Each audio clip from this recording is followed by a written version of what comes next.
இந்தியர்களுக்கு நாய்கள் வளர்க்கிறது ரொம்ப பிடித்தமான ஒன்று. ஃபாரின்ல இருந்து இறக்குமதி செய்யப்பட்ட காஸ்ட்லி பிரீட் டாக் ஆகட்டும், அப்புறம் இந்தியால இருந்து நம்ம இந்திய தெருக்கள்ல இருந்து தத்து எடுத்து வளர்க்கிற நாய்கள் ஆகட்டும், இதெல்லாம் இன்ட்ரெஸ்டா வளர்க்குறாங்க. இதுலயும் நீங்க ஃபாரின் பிரீடு பெட் டாகா வச்சுக்கிட்டு நிறைய பேர் ரீல்ஸ் ரொம்ப கியூட்டா அழகழகா போடுற ரீல்ஸ், கியூட்டா எடுக்கிற செல்ஃபி பின்னாடி ஒரு கொடூரமான உண்மை இருக்கு. உங்களுக்கு ஏதாவது ஐடியா இருக்கா? இல்ல இதுவரைக்கும் நீங்க இத பத்தி யோசிச்சதுண்டா? ஒரு நாளைக்கு எத்தனை பிரீட் டாக்ஸ் விற்பனைக்கு வருது, அதாவது விற்கப்படுது? விற்பனைக்கு நிறைய வருது, ஆனா எத்தனை பிரீட் டாக்ஸ் விற்கப்படுது? அதுல எத்தனை பிரீட் டாக்ஸ் வந்து ஒரு நாளைக்கு அபேண்டன் பண்ணப்படுது, அதாவது ஆதரவு அற்று வேண்டான்னு ரோட்ல விடப்படுதுன்னு உங்களுக்கு ஏதாவது ஐடியா இருக்குங்களா? ஒரு ஃபாரின் பிரீட் டாகை மெயின்டைன் பண்றதுக்கு எவ்வளோ செலவாகும், நம்ம இந்திய நாய்களை மெயின்டைன் பண்ற காஸ்ட் கூட நீங்க கம்பேர் பண்ணி பாருங்க. இந்த உண்மைகளை பற்றி எல்லாம் தான் நம்ம இப்போ உடைத்து பேச போறோம். நம்ம இந்தியால ஒரு நாளைக்கு 700 ஃபாரின் பிரீட் டாக்ஸ் மேல விற்கப்பட்டு இருக்குன்னு சொல்றாங்க. இது வந்து வெளியே தெரிகிற டேட்டா. இல்லீகல் பிரீடர்ஸும் நிறைய சேல் பண்ணிட்டு தான் இருக்காங்க. அந்த சேல்ல ஹஸ்கி, ஜெர்மன் ஷெப்பர்ட், லேப், அப்புறம் ஷிட்ஸு, இந்த மாதிரி நிறைய ஃபாரின் பிரீட் டாக்ஸ் வந்து டெய்லி வித்துட்டு தான் இருக்காங்க. ஆவரேஜ், அதாவது ஒரு வருஷத்துக்குன்னு பார்த்தா 2 லட்சம் ஃபாரின் பிரீட் டாக்ஸ் வந்து விற்கப்பட்டு இருக்கு. அதே மாதிரி ஒரு நாளைக்கு 250 இருந்து 300 நாய்கள் வந்து அபேண்டன் பண்ணப்படுதுங்கிறது ஒரு டேட்டா சொல்லுது. அதாவது அபேண்டன்னா தன்னால வளர்க்க முடியாம ரோட்ல அந்த குழந்தைங்களை வந்து அனாதையா விட்டுட்டு போயிட்டு இருக்காங்க. ஃபாரின் பிரீட் டாக்ஸை வளர்த்தவங்க அனாதையா தன் பிள்ளைங்களை வந்து வேண்டாம் அப்படின்னு மெயின்டைன் பண்ண முடியலன்னு விட்டுட்டு போயிட்டு இருக்காங்க.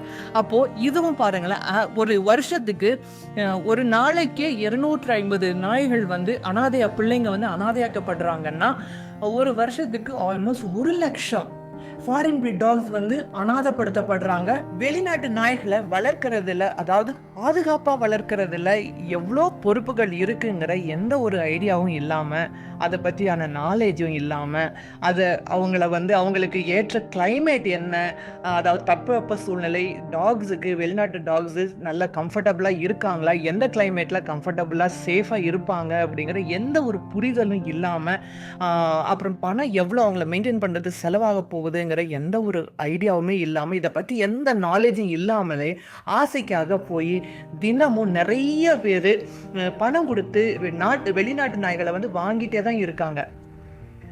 ஃபாரின் நாய்கள் எல்லாமே நம்ம நாட்டு, அதாவது தமிழ்நாடு, இந்தியாவிலேயே ஹீட் அதிகம் தான். அதுலேயும் நம்ம தமிழ்நாடு வந்து ரொம்ப சூடான இடமாக இருக்குது. இங்கே வந்து இந்த தட்பவெப்ப சூழ்நிலையை தாங்க முடியாமல் இந்த ஃபாரின் நாய்கள் எல்லாம் எத்தனையோ ஹெல்த் இஷ்யூஸ், அவங்களுக்கு வந்து உடல் நல கோளாறு ஏற்பட்டு தோல்வியாதிகள் நிறைய வந்து வலியிலும் வேதலையும் துடிச்சிக்கிட்டு இருக்கும்போது அந்த ஓனருங்க அவங்கள எடுத்துகிட்டு போய் ரோடில் விட்டுடுறாங்க. ஃபைனலாக அவங்க லேண்ட் ஆகிறது, அவங்க வாழ்க்கை முடிகிறது வந்து ரோட்லையும், அப்படி இல்லைன்னா ஷெல்டர்லையும். சில டாக்ஸ் வந்து ஷெல்டர்லையும் தான் அவங்க வாழ்வே முடியுதுங்க.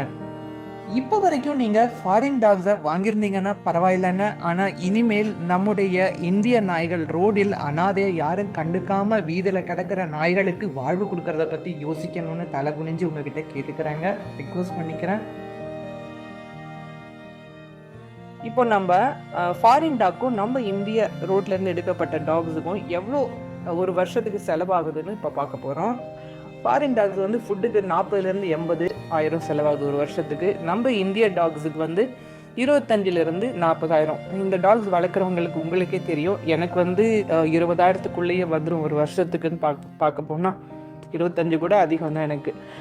அப்புறம் வெட்டினரி பில்ஸ் ஃபாரின் டாக்ஸுக்கு வந்து 10,000 25,000 ஒவ்வொரு தடவை செக்கப் போகிறது, உடம்பு முடியாமல் இருந்தால் கூட்டிகிட்டு போகிறது, இதுக்கெல்லாம் செலவு இருக்குது. அப்புறம் ஃபாரின் டாக்ஸ் நம்ம எடுத்துகிட்டு போனால் வெட்டினரி பில்ஸ்லேயும் எந்த ஒரு கன்செஷன் இருக்காது, அதுவும் ஒன்று இருக்குது. அப்புறம் அவங்க ஹேர் எல்லாம் மெயின்டைன் பண்ணுறதுக்கு, க்ரூமிங் எல்லாம் வெட்டி அழகாக பார்க்குறதுக்கு, ரொம்ப க்யூட்டாக சாஃப்டாக ஃபர்ரியாக வச்சுக்கிறதுக்காக வந்து ஒரு 10,000 30,000 வரைக்கும் சொல்கிறாங்க. அப்புறம் அவங்க வந்து ஹீட்டு தாங்க முடியாது, அவங்க ஃபாரின்லேருந்து வந்திருக்காங்க இல்லையா, அதுக்காக ஏசிக்கான எலக்ட்ரிசிட்டி பில்லு வந்து 5,000 10,000. அப்போ மொத்தத்தில் ஒரு வருஷத்துக்கு வந்து 65,000 1.5 லட்சம் சிக்கும் செலவாகுதுன்னு சொல்கிறாங்க. நம்ம இந்திய டாக்ஸுக்கு வந்து என்னங்க, ஃபுட்டே ஒரு 15,000 20,000 கூட ஜாஸ்தி தான் நம்ம பிள்ளைங்களுக்கு. அப்புறம் வெட்டினரி பில்ஸும் பார்த்திங்கன்னா ரெகுலர் செக்கப்புக்கு கூட்டிகிட்டு போனால் 5,000 ஒரு 10,000. க்ரூமிங், அவங்களுக்கு என்ன க்ரூமிங் நம்ம நார்மலாக ஒரு டாக் சோப்போ இல்லை லோ காஸ்ட் இருக்கிற மாதிரி ஒரு நல்ல ஷாம்பு ஒன்று வாங்கி கொடுத்துட்டோன்னா அதுவே போதும் அவங்களுக்கு. 2,000 கூட அதிகம் தான் அவங்களுக்கு க்ரூமிங் காஸ்ட் அப்படிங்கிறது. ஹேர் எல்லாம் அவ்வளோவா இருக்காது. ஸோ அதையெல்லாம் நம்ம வாஷ் பண்ணுறதுக்கு ரொம்ப ஃபர்ரியாக அழகாக வச்சுக்கிறதுக்கு எந்த ஒரு இது இல்லை. நம்ம நார்மல் மெயின்டெனன்ஸே அழகாக தான் இருப்பாங்க. வேணால் நம்ம பொமரியன் வந்து இந்தியன் ப்ரீடாக இருக்கிறதுனால அவங்களுக்கு கொஞ்சம் இந்த 2,000 5,000ங்கிறது ஒத்து போகும். அப்புறம் ஏசிக்கு வந்து தேவையே இல்லை, அவங்களுக்கு எந்த ஏசி தேவையில்லை. So total cost per year அப்படின்னு பார்க்கும்போது நம்மளது வந்து 32,000 55,000 அப்படின்னு இருக்குங்க. இது வளர்க்குறவங்களுக்கே உங்களுக்கே நான் விடுறேன். உங்கள் வீட்டில் இருக்கிற ஃபாரின் டாக்ஸ் ஆகட்டும் இல்லை உங்கள் வீட்டில் இருக்கிற இந்தியன் நாய்கள் வளர்த்துட்ருந்தீங்கன்னா உங்களுக்கே இந்த வித்தியாசம் நல்லா தெரியும். நீங்களும் கீழே எனக்கு கமெண்ட்டில் சொல்லலாம் நீங்கள் எவ்வளோ செலவு பண்ணிகிட்ருக்கீங்க, இந்த 2 ப்ரீட் வச்சுருக்கிறவங்களும் எவ்வளோ செலவு பண்ணுறீங்கன்னு.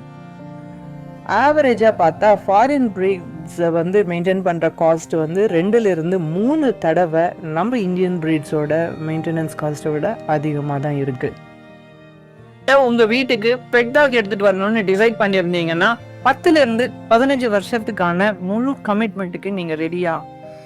ஒருவேளை அப்படி நீங்கள் பெட் டாக் எடுத்துகிட்டு வரணும்னு விருப்பப்பட்டீங்கன்னா, டிசைட் பண்ணியிருந்தீங்கன்னா, நம்ம இந்தியன் டாக்ஸ் ரோட்டில் இருக்கிற இந்தியன் டாக்ஸுக்கு வீடு கொடுக்கறதுக்கான ஆப்ஷனை யோசிச்சு பாருங்கள், கன்சிடர் பண்ணுங்கள்.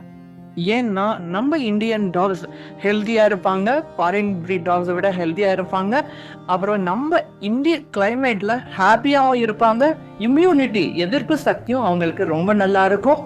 அப்புறம் ஒரு வீட்டுக்காக அவங்க ஒரு வீடு கிடைக்குமான்னு ஏங்கி ரோட்லேயே காத்துட்ருக்காங்க. இன்னும் நம்ம சேனலை சப்ஸ்கிரைப் பண்ணலைன்னா சப்ஸ்கிரைப் பண்ணி வச்சுக்காங்க. ஏன்னா டாக் பற்றிய பல பயனுள்ள வீடியோக்களை நம்ம ரெகுலராக போஸ்ட் பண்ணிகிட்டே இருப்போம். அது உங்களுக்கு ரொம்ப ஹெல்ப்ஃபுல்லாக இருக்கும். இவ்வளோ நேரம் இந்த வீடியோ பார்த்த உங்கள் அனைவருக்கும் ரொம்ப நன்றி. தேங்க்ஸ் ஃபார் வாட்சிங்.